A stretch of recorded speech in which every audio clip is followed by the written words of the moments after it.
Hello and welcome back to the Spotlight Games podcast for episode 174. Today, we're kicking back.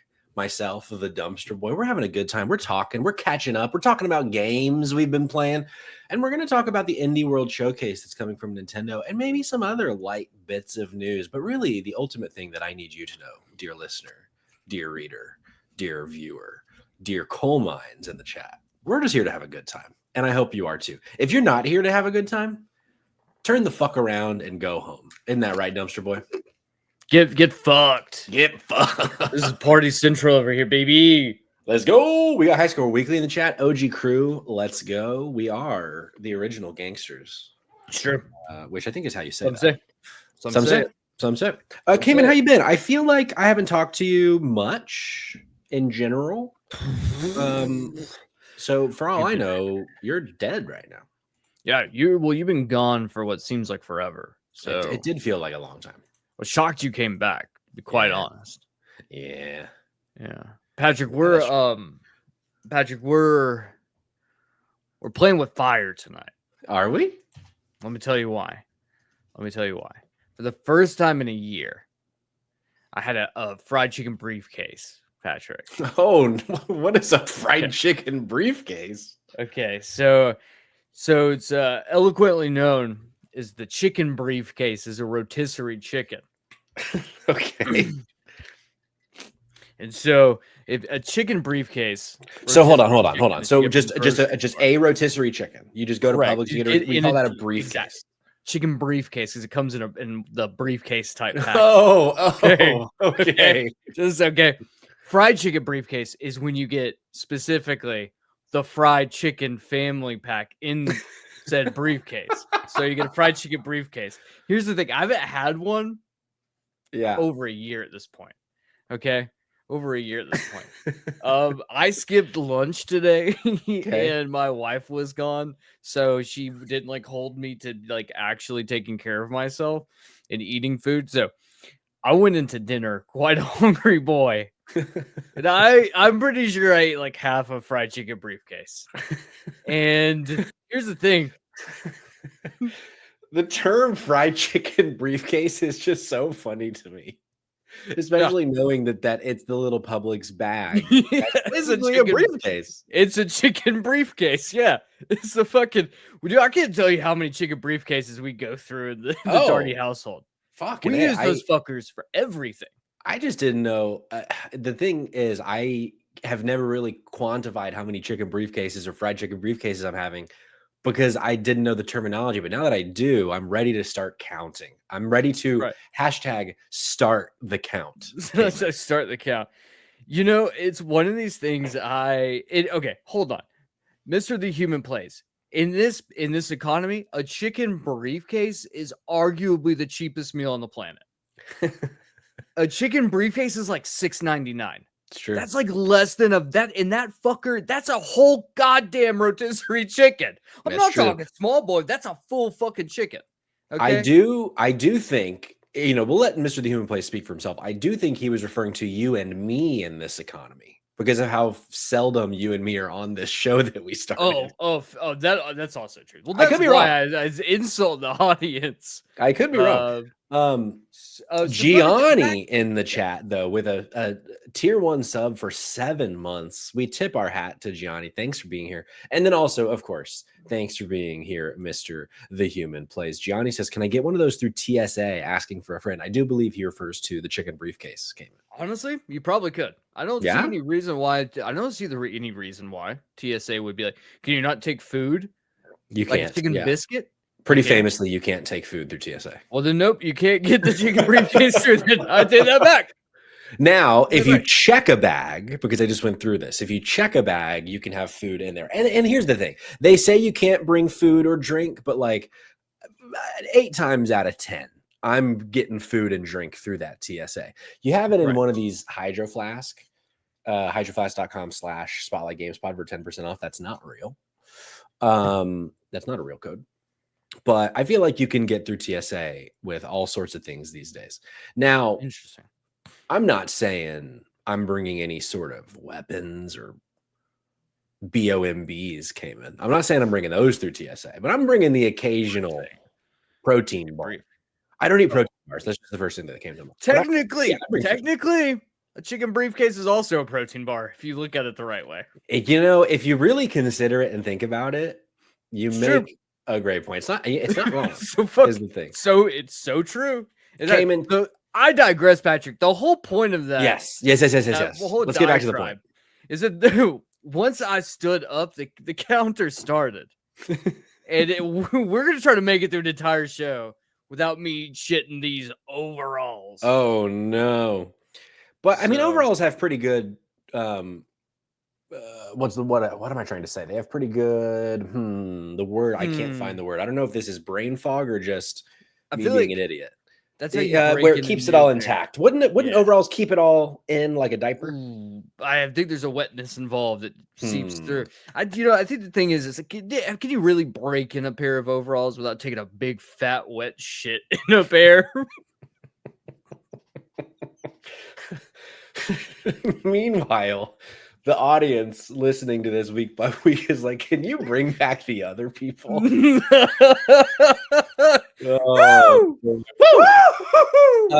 Typically came in. I say that we have a lot of video game stuff to talk about because this is the Spotlight Games podcast, and I am going to say that. However, I don't know that we have a lot of video game stuff to talk about because we're too busy talking about briefcases.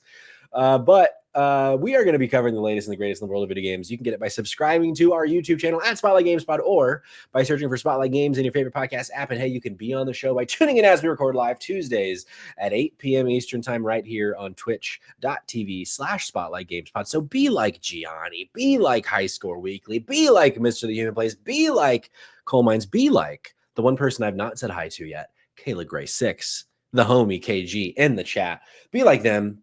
Be sure to follow us so that you're notified when we go live so you can be part of the conversation. Cayman, we got some housekeeping. I have a house to keep right now. Let's start with the aforementioned Kayla of JK Games, their video game book club.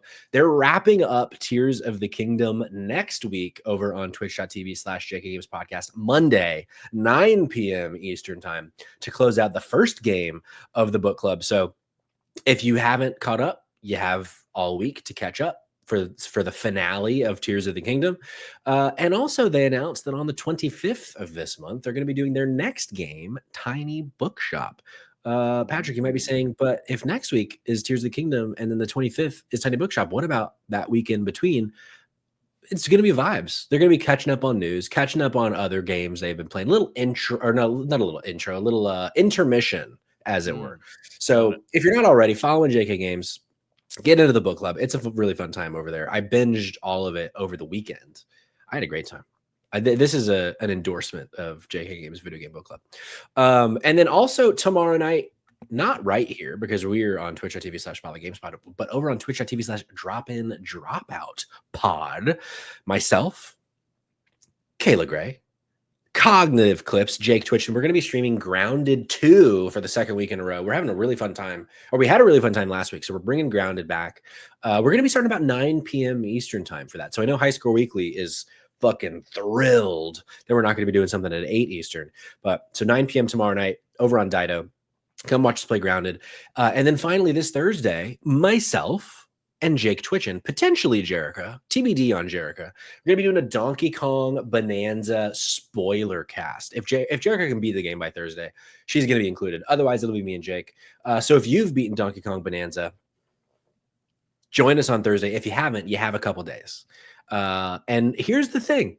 I'm going to talk about Donkey Kong Bonanza a little bit today, spoiler free, of course. But that game is worth finishing because it goes places that is great.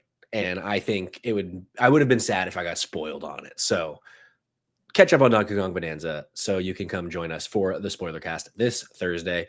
And then to add to that, last piece of housekeeping, after the Donkey Kong Bonanza spoiler cast, we're doing a first on twitch.tv/DropInDropout. We're following the podcast with a Fortnite stream. I'm going to be fucking churning 90s. What do you call it? Clicking 90s? Churning and burning 90s. Whatever you do with 90s in Fortnite. Although we're probably going to play no build mode, so not that.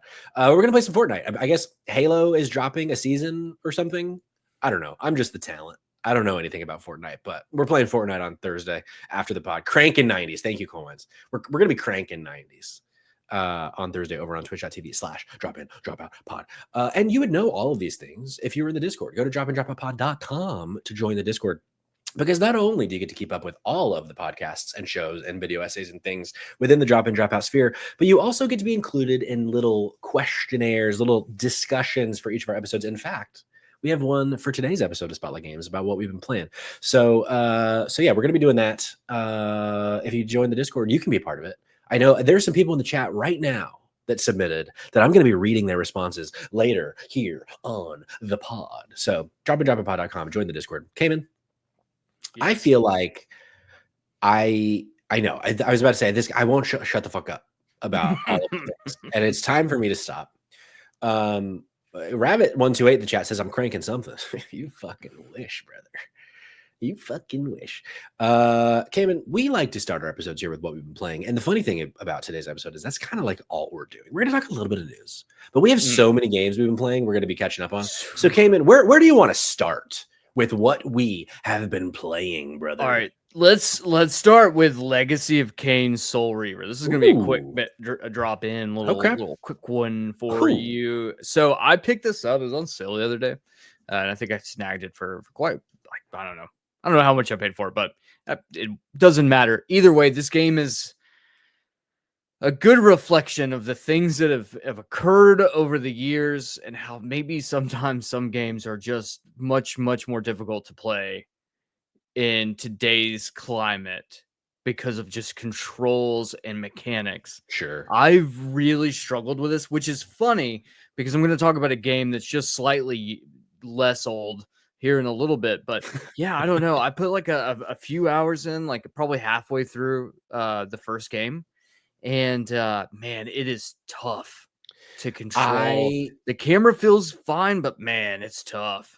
I picked it up. There was a sale on Switch a couple weeks ago that was just like I spent like $50 on Switch games and I got like 17 of them. It was such a good deal on the eShop, and that was one of the games I picked up. It was like $8 or something. I don't remember what, but I cranked it up. Like the 90s, I'm going to be cranking on Thursday. And I got about 30 minutes in and it just felt just a bit too old for me. I really wanted to, because like I've heard so much about Legacy of Kain, but it just, it didn't feel good enough for me to keep going. So I'm sad to hear that was the same for you. I remember playing it myself as a kid and loving it. And so playing it now as an adult being like, and it was just like a friendly reminder of like, wow, times change and things aren't as fun or nice. And honestly, I think more so just kind of an ugly game. Sure. Just a very ugly game. And that there is no way to salvage that, I think. Yeah. But it's something I'll go back to, I think, eventually. But yeah, tough. That was a tough one. That is tough. I was planning on talking about this later, but you brought up ugly game. And I feel like this is a great segue into a game that I kind of can't stop playing. Oh, I love this. Tales of the Shire. What if I told you, Cayman, that Tales of the Shire, this is Donkey Kong Bananza. What if I told you, and Cayman's gone, here we go. I did not prep very well. What if I told you that Tales of the Shire, which just got a 4 from IGN, what if I told you this game kind of fucking rips? Please explain how. So here's the thing. This game, if you're in the Discord, there's a channel we have where you can share like screenshots from games and things. It is a channel that I famously have muted, but every now and then, if I want to post in it, I go in there and post something myself. And so I've been playing Tales of the Shire, and oh my God, what an ugly fucking video game. Look, this game looks like it was made in like 1992. The amount of polygons in this game, I mean, there's just so many issues across the board visually with this game. You think a game set in the Shire, you think is going to be a fucking vibe. You think it's going to be so pretty, all of like the vistas and just like the general vibes. It is so ugly. You kind of can't tell you're in the Shire, which is not, it sounds like I'm not going to be recommending this game, but let me get through the things that are bad about this game, even though I can't stop playing. This game essentially is just like go from point A to point B, pick up a thing and take it to somebody else. Sometimes it's blackberries. Sometimes you want to go catch a few fish. Sometimes you want to make a meal and bring it to some old curmudgeon. But it's always like go from here to there, talk to somebody, no voice acting. Also, by the way, at no point is there any music in this game, basically. There is technically music, but there's like, I don't know, 4 bars of music every like hour. It's like virtually a silent video game. But there is something about this that has just clicked for me in a way that I kind of can't describe, where like there is just something about going and doing the thing that is really appealing to me. Like in the middle of my Donkey Kong Bonanza playthrough, which I'll talk about here in a few minutes, I got behind on it because I just didn't want to stop playing Tales of the Shire when it came out. And like, so to kind of pause for a second and tell the actual kind of gameplay loop of Tales of the Shire, it's very Stardew Valley, it's very Animal Crossing, but like bits and pieces of that. It's not a one-to-one of either. Like you don't have villagers in Animal Crossing that you can like recruit, but it is the kind of thing where you run around and you're like foraging mushrooms and peaches and like fruit and things and collecting them and using them. And like, you know, a difference from Animal Crossing, you cook in this game, but you know, you do that in Starter. So like, it's like picking and choosing all these little things from each of the cozy farm sim games. And you basically just exist in the Shire. And like, you're trying to get your hobbit hole from like being a total piece of shit to like nice, I guess. Okay. But there's like no sense of tracking progression. Like I don't know how to unlock wings in my house. They just eventually do when I've made a good enough relationship with somebody. Like the game is so unclear on what it wants you to do, but there's just something about it that clicks for me. So it's the kind of thing where like, I don't think I can come to you, Cayman, or anyone in the audience and say, you should play Tales of the Shire. But if you think it might click for you, I think you should give it a shot, because just joining the chat right now is Jake Twitchin, someone who I know is also very much into Tales of the Shire. It's like a weird fucking enigma of a game where like it kind of fucking sucks, but it also kind of fucking rules. And I'm very uncomfortable with how much I'm enjoying this game. Okay, Patrick, I have questions. Yeah. First question. This game, according to everyone other than the two of you, is fucking garbage. Yeah. They delayed this game like 17 times. What were they doing? How unplayable was it when they were like, had to be like, we have to delay this? Like, so apparently what I am hearing is that on every platform but the Switch, it crashes so much. I've only had one crash in about 15 hours. So it seems like the Switch is the best version to be playing it on. However, the trade-off is that the graphics are much worse on the Switch than every other console. So it's a bit of a trade-off. My Hobbit's name is Rosamunda Hogg with 2 G's. It is. And those were 2 names that were in the wheel of names I could choose from. These are not names that I chose myself. So you can't even name your own Hobbit. You can give it like a custom name. And at first I was like, well, I don't want to give it a custom name because it's like, it breaks the illusion for me when a game won't say my name. And so sometimes the game will be like, oh, if you choose from the list of names, they will say your name. So it's like, okay, I'm going to be Rosamunda Hogg so that. And they don't actually say your name. And no one says anything in this game. There's not a single voice in this game. Like there's not even like moans. There's not like, what a horrendous fucking mess. It's love crazy. That you love it. Are you experiencing trash cinema for the first time in your life right now? Maybe. I did about 50 episodes of Save Trash Cinema, the podcast, and I think this is the first time that I'm really understanding that something that's really fucking bad can actually be the best thing ever. Now, this isn't going to be a game of the year. It's not even going to make my top 10. Kayla in the chat says, how does it compare to Fantasy Life? Fantasy Life is better than this game by every single metric. Like,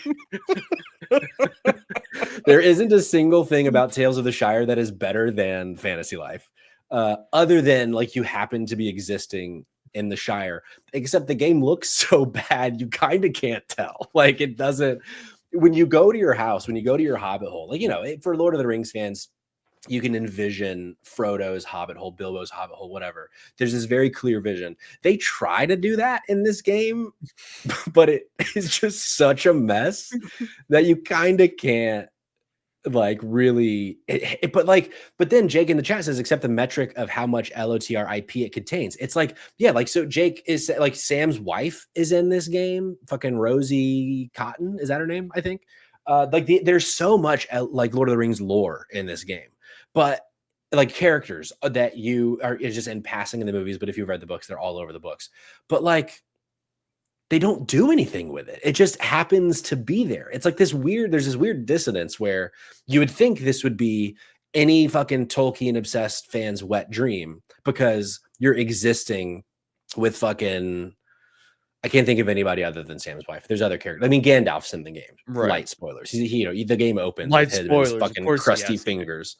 Right. But it's like, but there isn't ever a moment where, hold on, which age of I'm assuming this is pre Lord of the Rings. It must be, I think, Gandalf's because kicking, Gandalf's around. He's gray. He's Gandalf the Gray. Yeah. Right. Yeah. Okay. Jake says third age pre Lord of the Rings. So I think this is so leading in into theory, perhaps. Yeah. hear me out. There is like just right around the horizon, just fucking orcs just pillaging and murdering villages. Yeah. While these fucking little hobbits over here arguing over Swiss cheese and ham. Correct. You know, Oh, presumably yeah. that's what they eat in this game. And a rhubarb pie. I'm making a lot of rhubarb pie in this game. Pies. Yeah. You know what's upsetting about this whole thing to me though? Yeah. Is that like, imagine if they did this, but like in Unreal Engine 5. Oh, for sure. Like hyper realistic Hobbit, like Shire that you can completely customize. Yeah. It could function like a genuine actual game that could exist. Instead, we will get this, and this is the only thing we'll ever get from it. Correct. It's like Lord of the Rings seems to be going the Pokemon route, except Pokemon tends to still make at least good games. But like it just feels like there's Lord of the Rings, WB, who owns the IP, just cannot seem to fucking get their head on straight on how to handle the Lord of the Rings IP, because this game does feel like it should be an absolute fucking slam dunk. And while it is adjacent to a slam dunk for me, because it seems to somehow be checking all the boxes, for 9 out of 10 people, they will walk away from this game thinking it's absolutely dog shit. So I don't know. It's like, I hope that it does well enough that we get a proper game set in the Shire that they put fucking money into and it blows our fucking tops off. I just don't know that we're going to get that. I think they're going to stick with the fucking, okay, this game is going to run at 10 frames a second. If you turn the camera at all, people's faces will start disappearing. There will be no music. Like I don't know. It's crazy. So I was just looking this up. I'm going to pull this. I want to talk about this for a second. I did a little research and behind the scenes, Patrick. Mm-hmm. This is very important here. So let me get this all situated over here. Yeah, please do. So the developer behind this game is called Weta Workshop. Okay. History. Yeah. Founded in 1987 by Richard Taylor and Tanya Roger as RT Effects. Weta Workshop has produced creatures and makeup effects for the TV series Hercules, The Legendary Journeys, and Xena Warrior Princess, and effects for films such as Heavenly Creatures and Peter Jackson's Meet the fucking Feebles. Wow. Meet the Feebles. I'm losing my mind over this.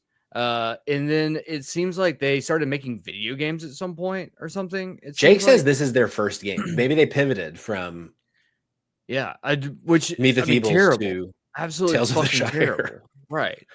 But yeah, I know. I think you're completely right that like whatever's happening, because remember, like the last 2 Lord of the Rings games I think we got was Golem. Yep.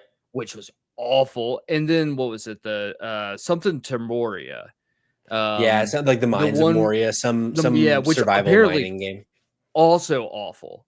Yeah. So like I don't understand like what it is. Like, is WB not giving them funds to be able to do it? And that's the problem, or they just are finding devs that have never made a game before. Someone out there might know. Sure. Like, Here's why the thing. would you give a game like this to a fucking people that made Meet the Feebles? Like, don't For trust sure. them. I mean, oh, for sure. Here's the thing, though. I will say, so when you look at like the Open Critic, Metacritic, it's like sitting at like a 65. I think that is fair for this game. Wow. I think IGN giving it a 4 is, we're splitting hairs between a 4 and a 6, but a Fair. 4 feels really unfair for this game. Now, Sure. again, I'm playing it on the Switch where I'm having virtually no performance issues. It just looks like shit. So I could see if this game is crashing all the time because it does the thing like Stardew, where you only save like at the end of your day. At least that's what it seems like to me. Maybe there's because you can physically like save the game, but I've not tested to see if that starts you over at the beginning of the day. So it's the kind of thing like if you're losing progress, that'll easily make it seem like a 4 out of 10 experience. But for what I have experienced, I would say this is like a solid 6.65 ish. And like if it really clicks with you, at best a 7. But I also can't in good conscience recommend this game per se. Interesting. Other than the Switch version, because that's the one that I'm playing. So I don't know. Right. It's a very weird thing. I'm very fascinated by how much I'm liking this game when there's so much wrong with it. But I really like. I was playing it right before we got on this call. I left dinner to come here and have 10 minutes of Tales of the Shire before the podcast. I don't trust you anymore. Yeah, it's bad. But Cayman, I've been rambling about Tales of the Shire. What else have you been playing? Right. Okay. Let me give you another. I'm going to give you another one, a little bit more meat on the bone, but another old game. Okay. To juxtapose against my first old game. And that is, I, for some reason, the other day watched a Bully speed run and was like, you know what? I want to play Bully again and see. I just want to play it again. I'm past Christmas. So I'm like right on the cusp, but like right past Christmas. So if you know anything about Bully, that's about 60% of the way through the game. Yeah. And I was absolutely loving every minute of it. And then once you get to Christmas, the game gets harder, which is fair. That's what games do. And what I realized is like, man, this game is so imprecise and the controls are so janky that with it being harder, it's now becoming unfun. Damn. And that is an issue. And I'm like, this is a thing where I'm like looking at Legacy of Kain Soul Reaver. I'm like, I understand like this is just dated gameplay. This is from the PlayStation 2, dated gameplay, and I get that part. Playing Bully, I'm like, yes, I get that this is dated gameplay. Also a game from the PlayStation 2, even though the PS5 port, if I'm not mistaken, is from the Wii. So like the newer version, like the deluxe edition that came on the Wii. But the problem is like the gameplay mechanics themselves are just not that good. Sure. And you can tell that the two games are like different quality in terms of like actual gameplay mechanic. Sure. I would assume too, because so the Wii version was a remaster of the PS2 version that added touch controls. And then the PS5 version took away the touch controls and added back in. So it's like it's gone through this like sift or like it's sifted through multiple types of touch or like types of controls in this code. So I wonder if that's part of the imprecision. I don't know. I think if you gave this like a good remaster, like what they did with Soul Reaver, because you can tell with Soul Reaver, like even like it's just a game that feels old, but like the actual like gameplay mechanics are exactly what it was supposed to be, you know, and those make sense in the context of that game. Where this is like it's got that same problem of like Vice City and the Warriors, where it's just, and even I would even go as far as to say like even Red Dead 2, of like how just imprecise and clunky character, not Red Dead 2, Red Dead Redemption, the first one. Like just how clunky the actual character movement and interactions are, and those games are not good. And I don't think Rockstar really figured it out until Grand Theft Auto 5 to some degree, and Red Dead 2, I feel like has the closest to like great controls. And so it's just that janky control of it that makes the game harder for no reason. And because of that, it's tough where I'm like, man, I really do want to, because the platinum would be really fun to get for this game. You know, it's just something of like, I got 100% when I was a kid playing it on the Wii. Actually, I played the Wii version. I mean, low key, the Wii version is the best version. Oh yeah, Wii version is the best version. And that'll tell you something how the controls are. If the Wii's the fucking best version. That's true.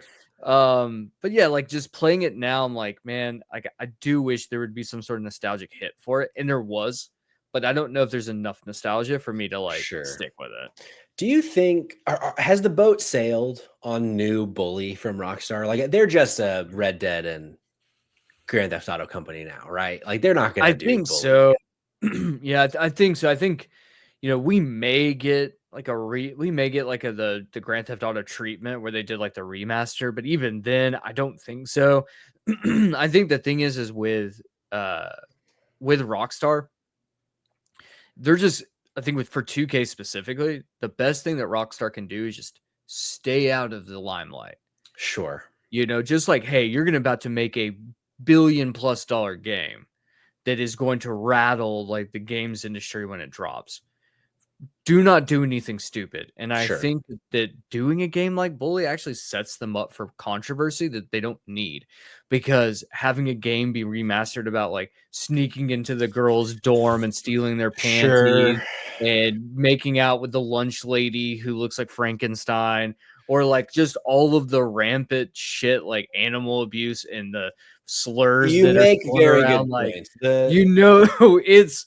it's I saw people argue about this online the other day when I was looking something up.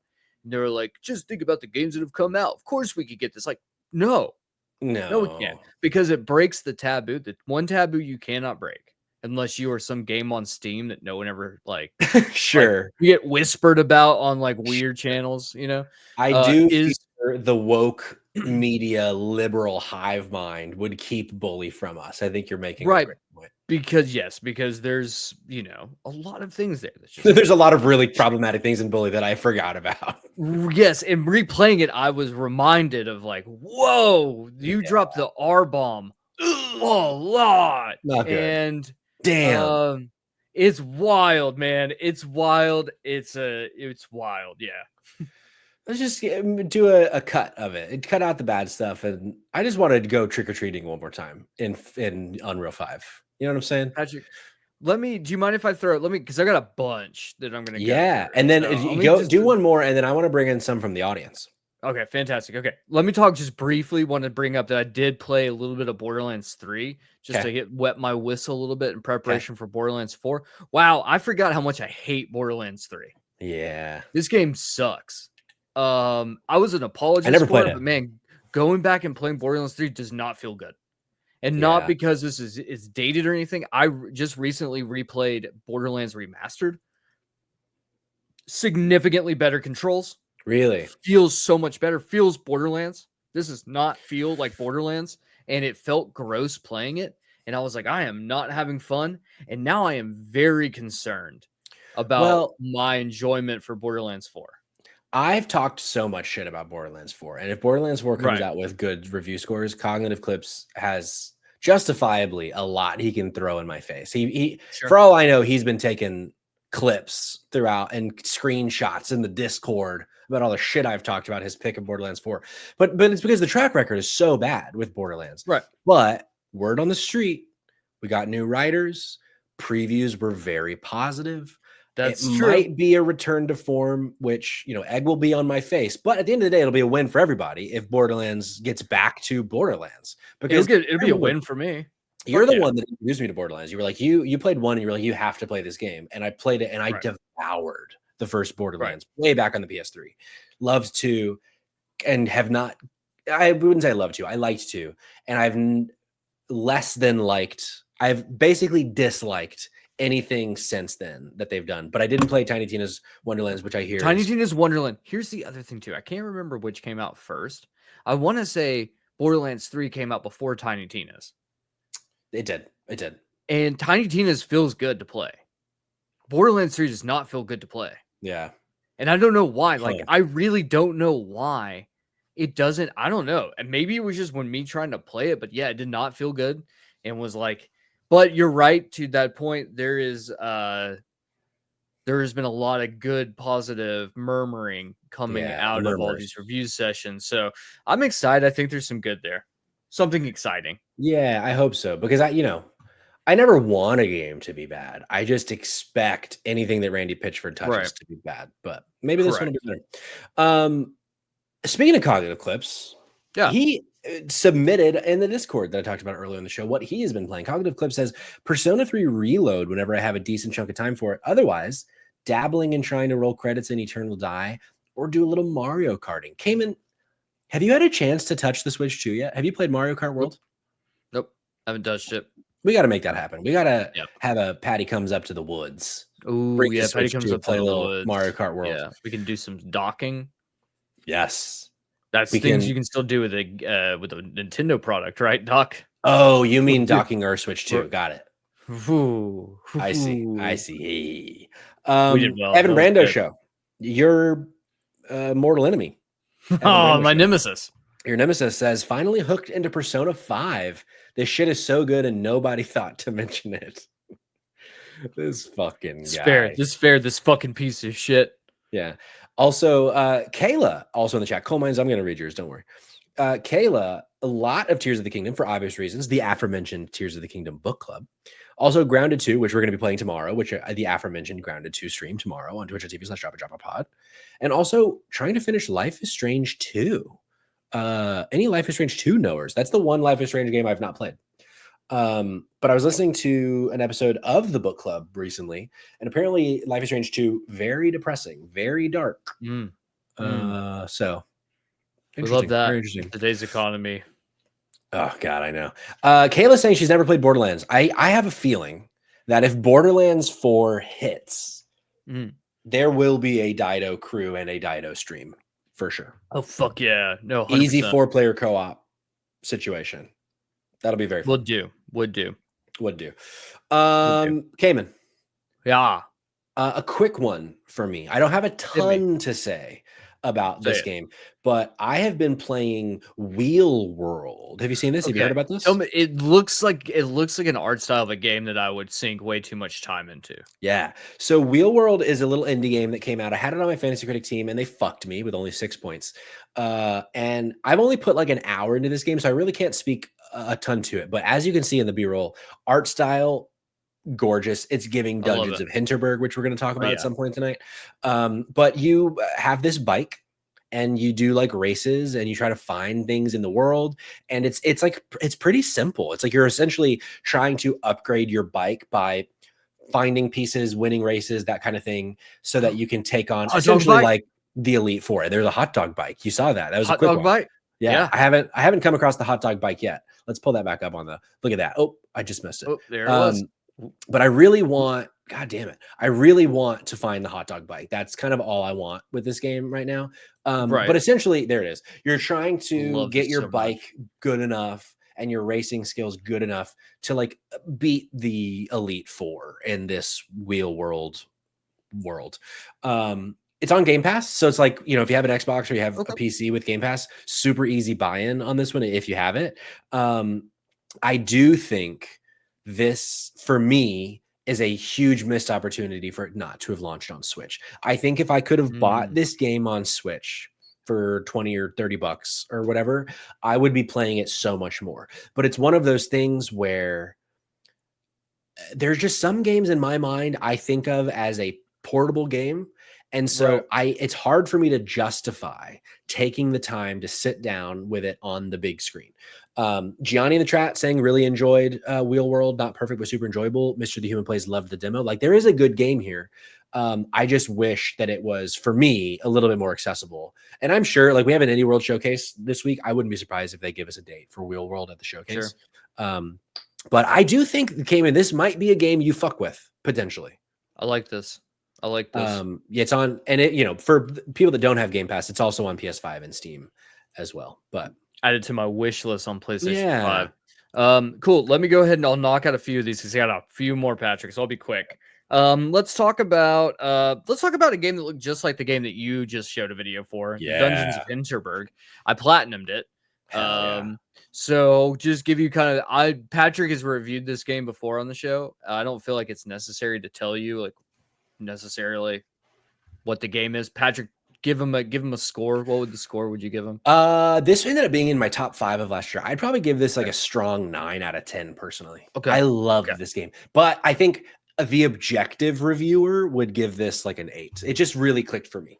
I'm between a 7.5 and an 8. Okay.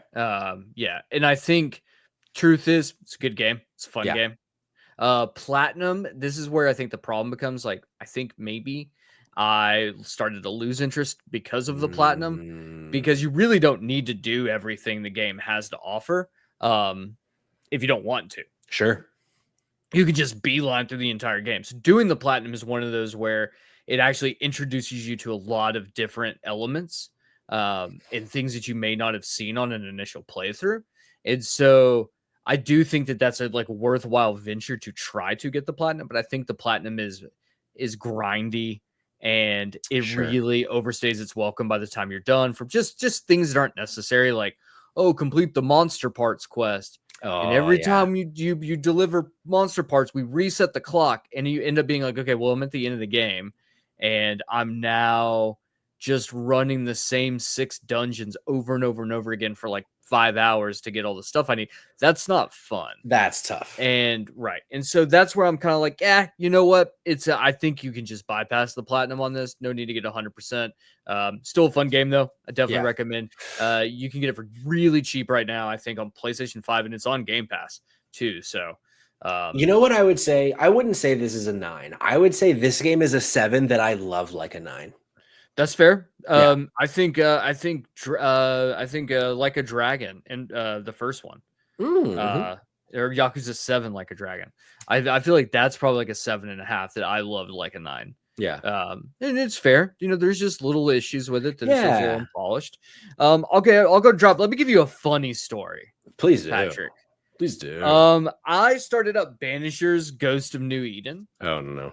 Okay, here's the thing. I fucking booted this bad boy up. Man. Kayla in the chat ready to fight based on what you're I about to was say. so excited to play this game. I was like booted up. Sid walks in the room. She's like, damn, this game is beautiful. And I Yeah, was it like, really dude, is. you were telling me this game is freaking gorgeous. I make it into town. I'm walking around. I'm talking to all these people. And I talk to some more people. And then I talk to some more people. And then I make it to a graveyard.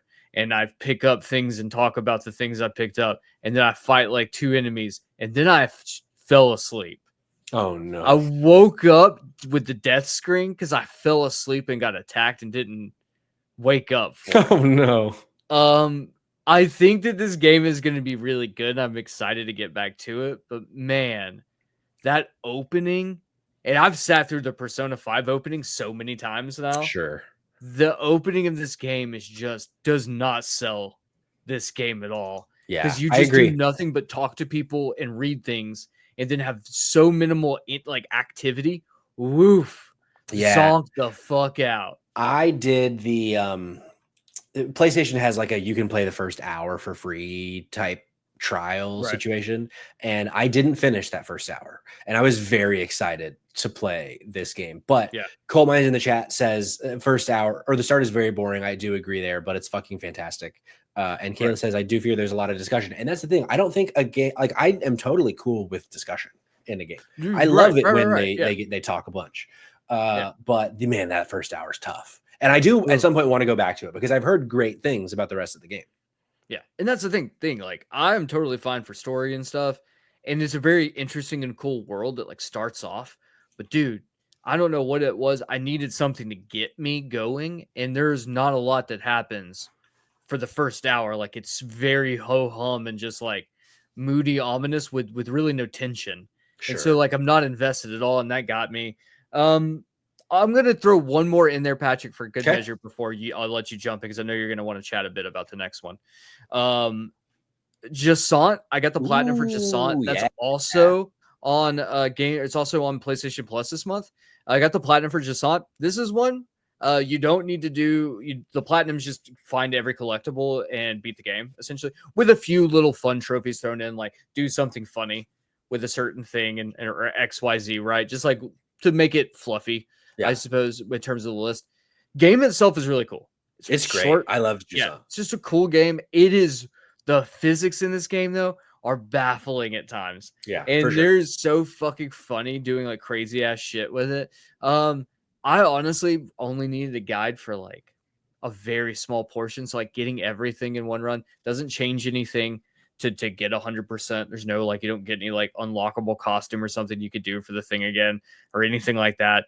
It's just, you get what you get. I don't think it's really necessary. I will say there is two like trophies tied to collectibles of reading things. And I do think that those trophies and notes are worth searching for because it does tell a very interesting story. Yeah. And I think if you don't go out of your way to find some of those, you're going to miss some of the best like narrative pieces the game has to offer. I agree. Yeah, I stumbled across. I didn't do like a platinum run for this game, but I did stumble across some of the coolest story bits of that game, and I was like, man, if I had missed those bits, this game would have been drastically less interesting to me. Because like I totally agree with you. The physics of this game, for lack of a better word, can be fucking bullshit. Yeah, boy. Like there are times when it's like, man, I know I'm doing this well. I know I'm doing this right. I've been playing this game for 6 hours. I know what it should feel like to make this little jump between rocks against this cliff. How is this not working? But so I ended up being like, I would just cheese the shit out of it. Right. But I did really enjoy my time, and I do recommend Jusant as well. I'm glad you liked it. I thank you. I'm glad I liked it too. I don't know why I said thank you there. I'm glad I liked it too.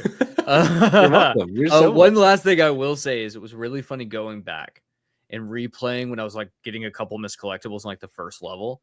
Going back and doing the first level after spending 6 hours, 7 hours with the game. And all of a sudden I beat the first level in like 30 seconds.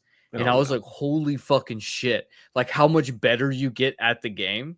And like taking those crazy ass physics to your advantage, it was so much. It was like, okay, this is really funny to see like results there. But definitely recommend it. Like I said, it's free on PlayStation Plus right now. It's like, hell yeah, no reason not to play it. Before I get back to one of the games I've been playing, let's bring in the audience again. But before we bring in the audience of what they've been playing, let's bring in the audience to thank them for their support. We got a sub from Rabbit128, 9 months at tier 1. He says, 1 year, I'm here to redeem my one game with Kain every 365 days. I think he might be referring to something sexual. Kayla Gray 6 also subscribing, 7 months at tier 1. And then Cognitive Clips, 19 months, probably the longest running subscriber on the channel. Says 19 months of raw sexual tension. Ain't that just the way? Let's bring in a couple more folks from the Discord of what they've been playing. I said I was going to I said I was going to read Coal Mine's submission, and here I am to read Coal Mine's submission. I did cut the demos section, Coal Mines, don't be mad.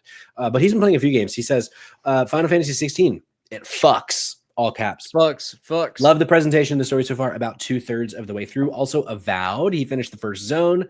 This game was so much packed into its small areas, makes exploring fun without feeling overbearing. I need to get back to Avowed. I played the first section as well, and I really enjoyed it, and I just never went back, and I need to go back before the end of the year, because I think that could be a top 10er for me, but right now it's fallen out of my top 10 because I've been playing more games and getting further in them. Also a game I've not heard of, Tainted Grail, The Fall of Avalon. Says it's a fun, clunky cool. Souls-like. You know this game, Kamen? Yes, I've seen this one pop up in a few videos. It looks cool. Okay. Yeah, he says he finished the first area in this too, and he's not disappointed. Just like Avowed, there's a lot to discover in the small zone it gives you. There's a few hidden dungeons with their own contained story that exists solely to add depth to the world and the history of the area. Cool. And then finally, Ninja Gaiden Ragebound. I was very disappointed to read this. He says, so damn disappointing. The boss fights really held the game back. Didn't finish after the 4th. Oops. He says scrolls like. Oh, I assumed that was a typo. I apologize for changing that on you. He did type scrolls like in the message. I've just never heard of that. What the fuck's a scrolls? I was gonna say, I didn't realize this was a Souls-like game. It looks like a very pretty Skyrim, but like more dark. Oh, Elder Scrolls like. I see. Right. I was thinking like a scroll like. I was like, what the fuck is a scroll like? But I see now. Elder Scrolls. Context clues. We did say Ragebound as well, and I was like, is that also a scroll bound? A Scrolls born? Because you're scrolling, side scrolling, right? There's funny. Logic there. There's logic there. Kamen, do you want to hear about Grounded 2 or Donkey Kong Bananza? Ooh, give me Donkey Kong Bananza. You want to be Bananzed? Yeah. Well, this might be shocking to no one. 3D platformer from Nintendo is fucking amazing. This game is so good. I can't wait for you to eventually get a Switch 2 and play this game. I think you're going to eat this fucking game up. Hell yeah. This we're going to be talking about all sorts of spoilers on this Thursday's Drop In Drop Out, like I said, in the aforementioned. But man, this game is special. And like at first, I started playing this game on my trip and I was really concerned. I got like 2 hours in, but I was playing in like 20-minute chunks. And I was like, I don't know how anybody could give this game a 10. But once I got like my first beefy session in and I started to see the magic of like, because it's very Odyssey like, it's very Mario Odyssey like, where you have your main path, but there's so many things that are always kind of fighting to grab your attention for 5 minutes. And it does a similar thing to the moon system with the Banandium gems where they're just all over the place. And I think the way that they do it in Bananza is so much better than the way they do it in Odyssey. And there's something about, if you're watching the B-roll, there's something about the destructibility of all the environments that is just so satisfying. Like there were times that I would just sit there and just clear out a whole area because I just wanted to, because it's just so fun. And like, as you go through the game, you have skill trees and you're getting your punches to be stronger so you can go through shit quicker, and you are just decimating the ground at every turn. And you're getting better at it. Yeah, what you got? Are you playing entirely in handheld, or have you tried it on the big screen? Like I played about half and half. The first half of my playthrough I played in exclusively handheld mode, and then I put it on the big screen, and the first experience I had on the big screen was horrible. It was in the middle of a boss fight, and it went from a smooth 60 to like 12 frames a second because there was just so much happening. But that only happened to me once more, and it was in a very similar situation. Outside of this, and it was like there's this thing that a boss does where it's like these rings of like mud that happen. There's something about the rings of mud, streaming now on Amazon Prime. You know what they also call rings of mud, Patrick? Oh, I know. I know. There's something about those specifically that would just nuke my Switch too. But and it does, like Sirius in the chat saying it does run so much better in handheld, and there's a reason for that. Apparently, the VRR only works in handheld for some reason. Interesting. But other than that one in like that similar boss fight, so it happened those 2 times. It really, really chugged. Outside of that, it was mostly very, very smooth on the TV. Cool. So I ended up finishing the game on the TV outside of like 1 or 2 small sessions in handheld. But oh wow, Johnny says, I really wish the game didn't make me nauseous. That's interesting. It must be the camera, because there are times, especially when you're really punching the shit out of the world, that the camera can get a bit wonky. It never got in my way, but I could see that being an issue. Man, that's a bummer, Gianni. Also, Sirius makes a really fucking good point. The battery is so fucking horrible on the Switch 2. I don't remember if I've talked about this on content before, but the battery of the Switch 2 is like borderline unacceptable. It is the worst battery that I've ever had on a handheld console. Wow. I feel like that thing dies in like an hour and a half. And like, a game like Bananza, it pulls so much more, but like, when I was playing on the plane, I had to be plugged into my extra battery almost the whole time. Like I can't believe that more people aren't screaming about the battery of the Switch 2, because it is fucking so bad. It was like the highlight of the first Switch was the battery being so good. Yeah. And I mean, I'm over here like, the Steam Deck is rough. Like the battery feels like that fucking sucks. The Steam Deck comparatively is a dream to the Switch 2 on battery. It's fucking terrible. But and I think it depends on the games you're playing. Like if I played, there's a game that Noah recommended to me on my trip. It's this really pretty game in the Scottish Highlands that I played like 30 minutes of. I need to go back to it. That's why I'm not talking about it today. But it basically didn't affect my battery at all. So I do think it has to do with the game you're playing. But man, but anyway, all that aside, Donkey Kong Bonanza. The only reason right now, this is going to sound fucking stupid. The only reason right now that it is not my game of the year after hitting credits, because that game has a crescendo that is S tier fucking Nintendo. But it has to be said, Cayman, you're going to laugh at me. When I played Blueprints, nothing could take Blueprints out of my cold, dead hands. But you know what took Donkey Kong Bonanza out of these hands? Tales of the Shire. And I think there's something to be said there. That like this There's game, definitely something to be said there. Yeah. so right now, Blueprints is still my game of the year. Right. Because there's still so much to do in Donkey Kong Bonanza after hitting credits. There's even a post game, like a legit post game, which is pretty fucking nuts. Wow. So I'm still playing Bonanza, and I won't be surprised if it does end up etching out Blueprints a little bit for me. But man, it's so fucking good. It like I can't believe that they got this game for me to care so much about Donkey Kong. I've never given a shit about Donkey Kong. And this like and Pauline in this game came in. Oh my fucking god. But yeah, I can't wait for you to play Donkey Kong Bonanza because it's so fucking good. Yes. What else you been playing? Very exciting stuff. So I'm gonna talk about some anime ass bullshit. Okay. So I've been was like kind of struggling back and forth trying to figure out what exactly I wanted to play. And I like told Sid, I was like, I just want some fucking anime ass bullshit that I just get lost to. You know, just one of those games where like I have no fucking idea what's happening at this point.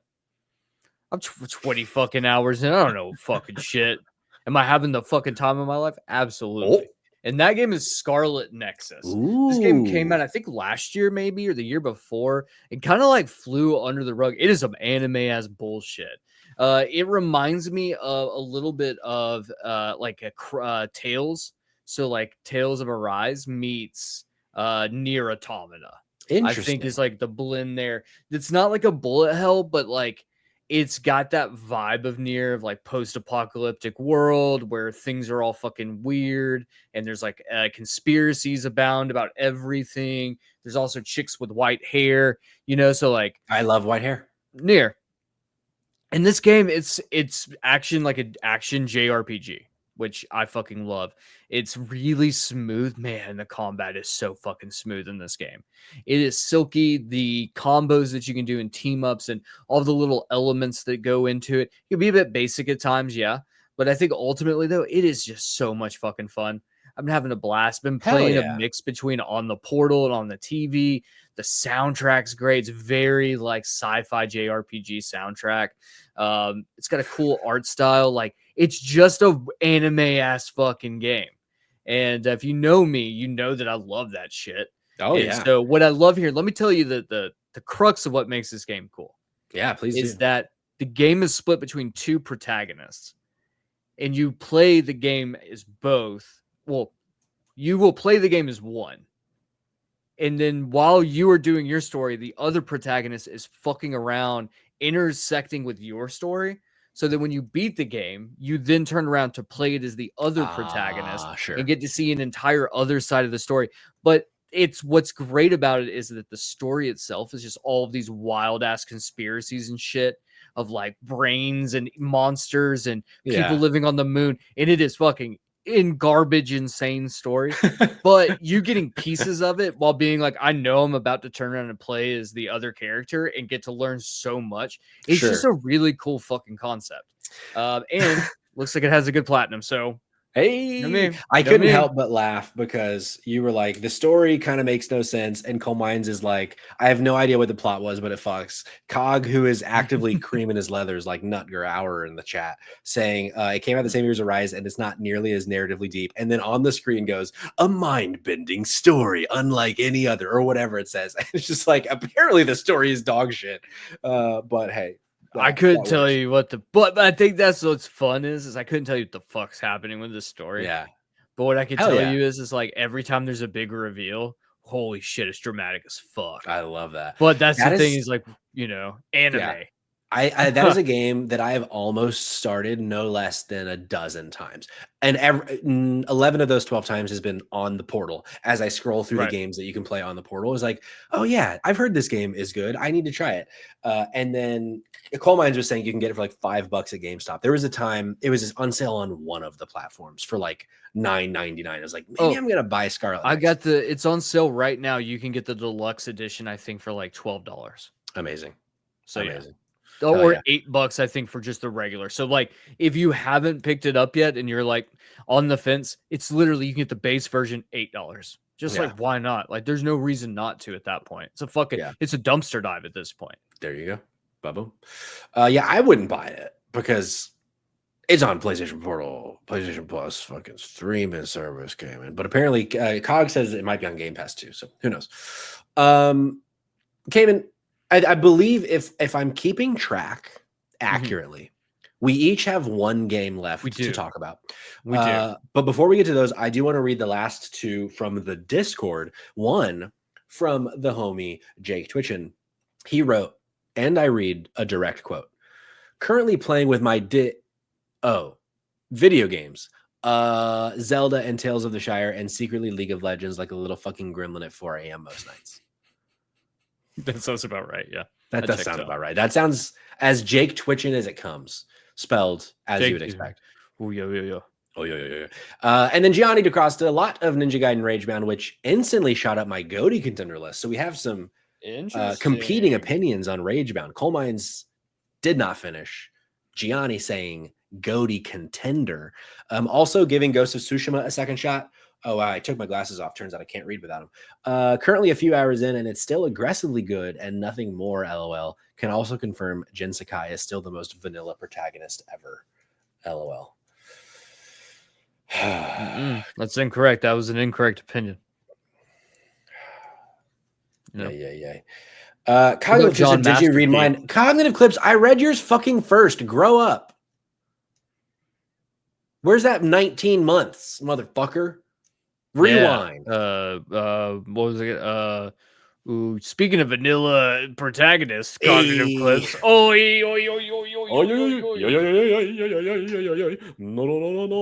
No, I did read it, Cognitive Clips. I'm just giving you a hard time. So, Kaven, do you want to go next, or do you want me to talk about Grounded 2? You talk about Grounded 2, because I'm about to drop an absolute fucking left hook out of the fucking nowhere, baby. Left field. Ooh, got a heater coming up. Let's with the heater came in. I can't wait to be heated by you. I've been playing Grounded 2, and I'm going to be playing it more tomorrow night on twitch.tv/drop-and-drop-a-pod. I always wanted to get into Grounded 1 because there's something oddly nostalgic to me about this game that isn't Honey, I Shrunk the Kids, but is giving Honey, I Shrunk the Kids. And I think it's, so if you don't know Grounded 1 or 2, it's a survival game that's set in like a backyard or something, and you've all been shrunk down, Honey, I Shrunk the Kids style. So you have to like build a base and survive the elements. And there's, a ladybug can fucking wreck your shit because of how small you are. And it's fun. It's like survival games are really tough for me. Coal Mine's keeping me honest. This one's in a park, not in a backyard. Survival games are tough for me because I always want to like them. And then I'm 3 hours in and I have to go get more fucking grass or whatever. And I'm like, I'm just so tired of doing that part of it. Like I got like 3 hours into Pal World. I got like an hour and a half into Nightingale, but Nightingale just kind of sucked separately. But it's like, I just, that hump for me is always hard to get over, of getting it to a point where whether it's a system that starts getting that stuff for me or what. And so with this game, I've only played I did play a little bit last night to kind of make sure that everything was good for tomorrow's stream.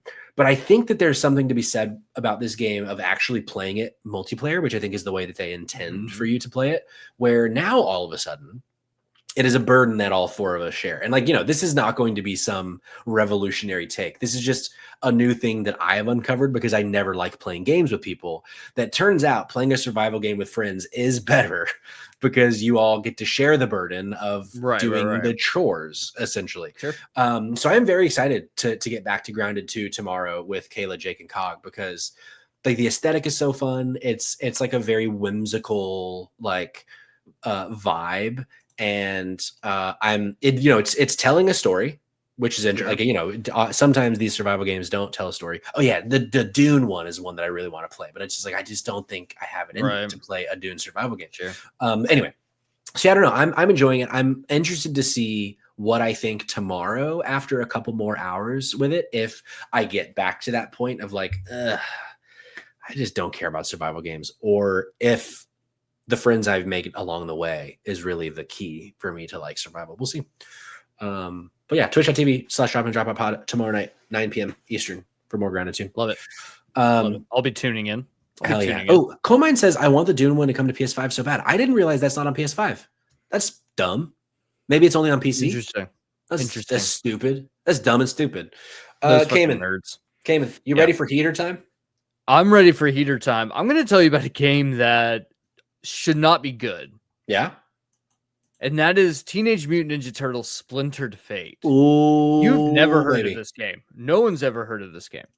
This game came out, I think, at the end of last year. It is essentially Hades, but Teenage Mutant Ninja Turtles. Yeah. I really what if like. I told you, Cayman, I almost played this game last night, and I'm so sad I didn't, because I would have loved to have talked about this. Sid and I have been playing it co-op. My wife and I have been playing it co-op for literally almost every single night the last like 2 weeks. We've been playing this game. It is so much fucking fun. It's got everything you want. And I always say this about roguelikes of like, I need to feel like I am getting better. Yeah. Every run, I should feel like I'm getting better. There's games that like I feel like do that really well. And I've played some roguelikes that do not feel like that. The other thing that I want to be able to feel is that I want to have runs in which I turn into an absolute fucking fiend. Sure. And I am just a one-man wrecking ball.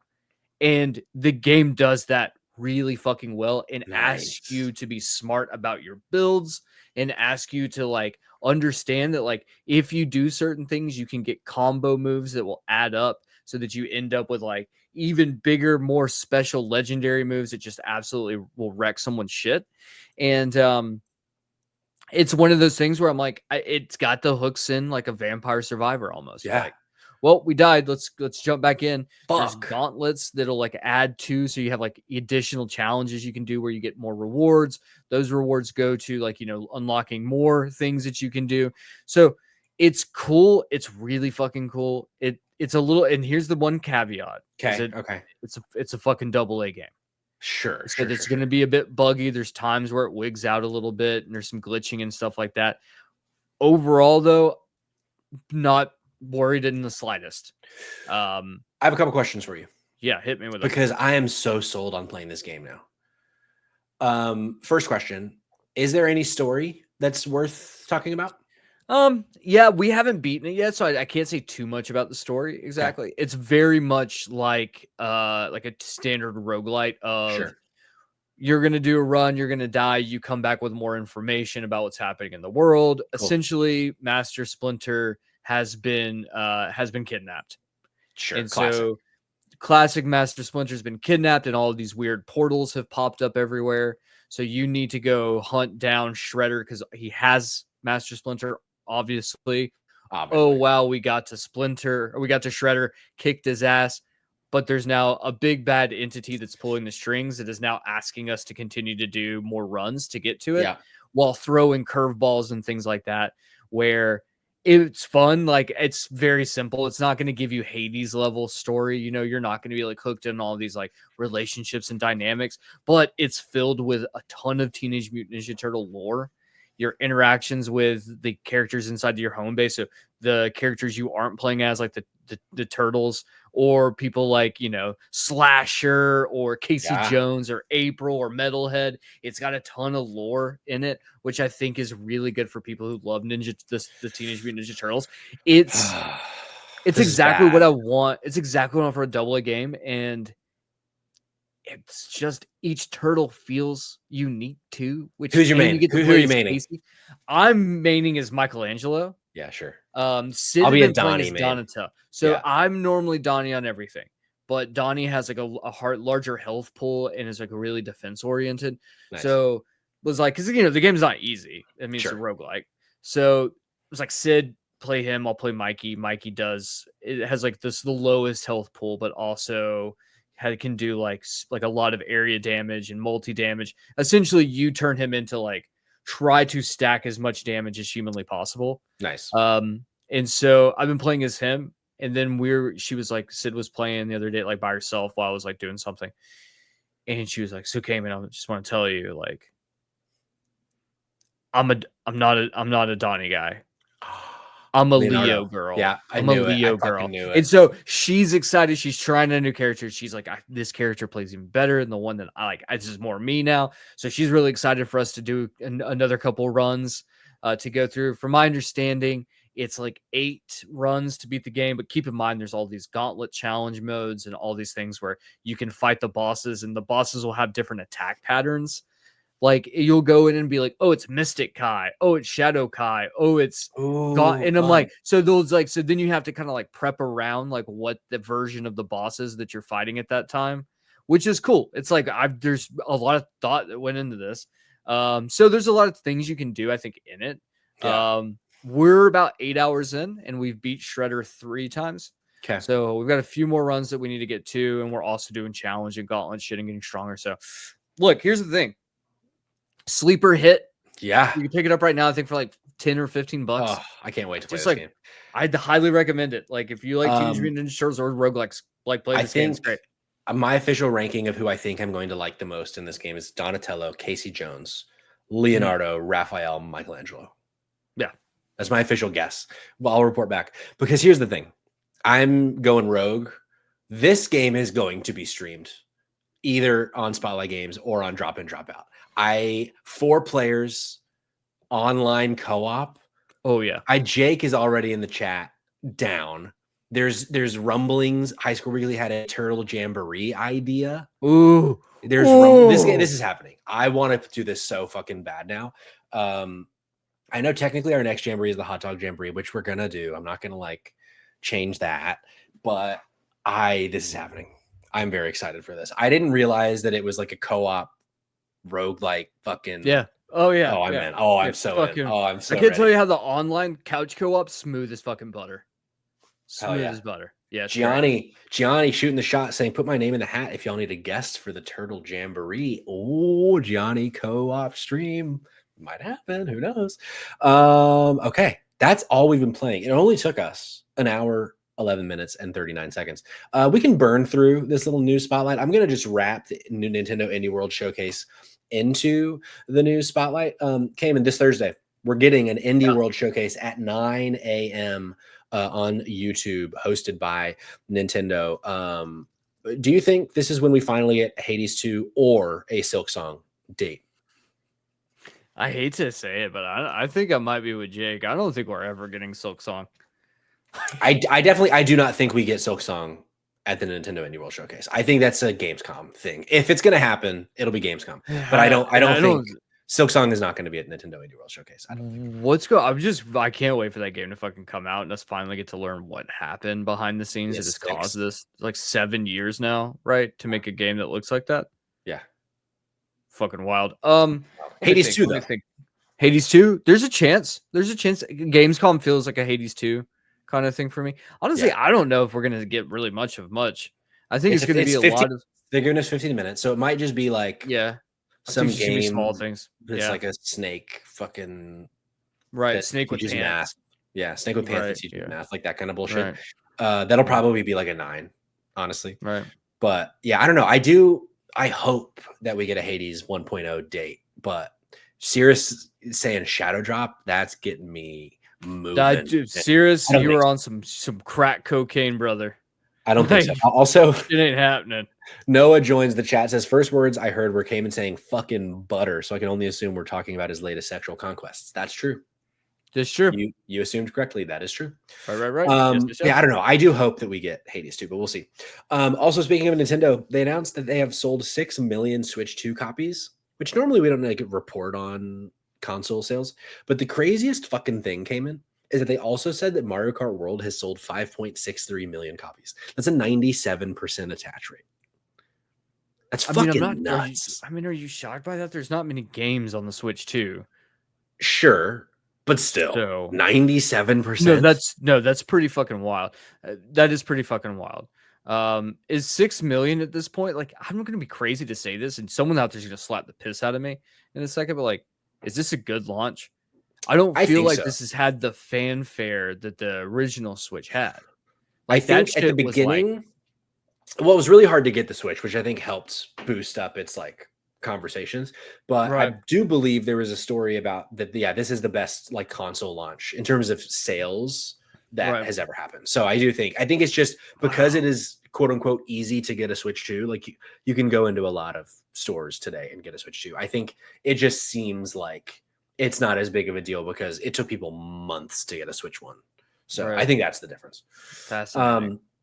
Also, we got some bad news, Cayman. But it Hmm. wouldn't be a Spotlight Games podcast without bad news. Layoffs. This one might end up being good news. It just means that we're not going to get BioShock 4 anytime soon. BioShock 4's Right. leadership Yeah. has been replaced as 2K insists it's, quote, committed to delivering a great game. Apparently, the game failed an internal development review and was like, okay, let's get a new team in here because that wasn't good, I guess. But I guess that means that's why every time I predict we're going to get BioShock and I'm always wrong. Right. This is why. I am Also, curious, like yeah. what entails an internal review? Like, what exactly is that? Like, it's stages of where the game is in development, Probably. or what's playable is dog shit, or like Noah might know as a game dev, as someone who has worked on games, he might know. But I would assume it's like they show a vertical slice of some kind or something adjacent to a vertical slice, and I assume the producers or investors, whatever, is like, ooh, no, this ain't it. They didn't. I guess they didn't sell the vision of the game based on the build that they had. Also attached to that, apparently there was a BioShock 1 remake that was in the works that is also now been scrapped, which is a bummer. But also, like the one remaster is a very strong remaster. So it's true. It's true. And then last couple ones, Starfield apparently coming to the PS5 next year because of weak sales of its first expansion, which is a weird reason. I guess Starfield is coming to the PlayStation. It's but next year. Better. Yeah. And then Silent Hill F. Better. Silent Hill F is going to be more action focused than survival horror focused. It's been reported by the producer and director of the game. Apparently, they want to distance themselves from Silent Hill 2. So I'm very interested to see. There was a time in which I wanted to add that to my fantasy critic team, and now I do wonder if that's going to backfire on them. But we'll see. I was rewatching the IGN like first hands on or something with it, and they were saying that it's like much less horror as it is like traditional Japanese horror, where it's more vibes than like actual like jump scares and shit. So it is. They're like it's still scary as fuck, just scary in a different way. So I am now it being more action focused feels wild to me. That is weird. I'm excited to see how that shakes out. Yeah, I'm really interested to see how that lands critically. Right. But so Noah has some insider info for us. He says the BioShock project that was scrapped when the leads came in and reviewed a vertical slice. In this case, word on the street is that the game was just full of massive cocks, and that was a point of hesitation for management. Just full of massive cocks. Is this a bit, Noah? Were there actual massive cocks? Can you just imagine all the enemies, just their dicks are just dragging the ground? We got a big daddy with like a 14-inch hog? I don't know. I mean, the enemy types all look like fucking Fear and Hunger characters with giant deformed members. Maybe. But Jake also makes a great point. He says, how are companies always fucking up remakes so often? Just like do the thing. It's just like copying someone's homework. It's not a bad take. God damn it. Noah says it was a bit, and it started before you were like, well, Noah might have some info. God damn it. I did almost believe you. But the cocks were just a little bit too outlandish. On the nose. Yeah, we'll see. I don't know. We'll see. And then Noah also says, I don't know if Silent Hill should ever have had as much combat as it historically has had, but if it's going to focus on fighting scary things, sure, maybe the additional depth there will help with some stuff. Stamina, desperately dodging because the enemies can kill you really easily. This might actually be a solid framework for moving forward on a series that is basically just vibes, but with only enough systems, designs, and gameplay to convey said vibes. I am one of the vocal minority. I'm not that vocal about it. I am of the minority that I did not think the Silent Hill 2 remake was good. And I think a lot of it had to do with some of what Noah was just saying there. So I do think a pivot to action might serve the franchise. I don't know. We'll see. Because I did love the original, but the remake just didn't do it for me. Exciting times. Exciting times indeed. Cayman. Yes. Can you believe it? It felt like old times, didn't it? It did feel like old times. I'm not sure if those were good times, but they were old times. They're sometimes. Those times were good. Oftentimes. No, can we just do a quick shout out real fast? I think we can. Shout out to my stomach for surviving an hour and 20 minutes of the fried chicken briefcase. of the fried chicken briefcase. Yeah. I am very proud of you. Was very nervous that this would be notated as the fried chicken briefcase incident. Yeah, in which that might be the name of the episode. Who's to say? Very, very good though. Y'all, thanks for being here. This I think was a very fun time. Shout out to Kayla, Jake, Cirrus, Noah, High Score Weekly, Coal Mines, Rabbit, Eula, and so many more that were here. We will be back next week. With what news? We're going to find out in the next 7 days what we're going to be talking about next week. But now that we have caught up on all the things we're playing, I think we can get back to some real news next week. A friend of the show who's been on, he was on our 100th episode, Chunklet the Mongu, Mondo, streaming some Mario Kart. We're going to go raid him, show Mondo some love. Tell him that we sent y'all and that we want him on the show again at some point. Okay, y'all. Bye.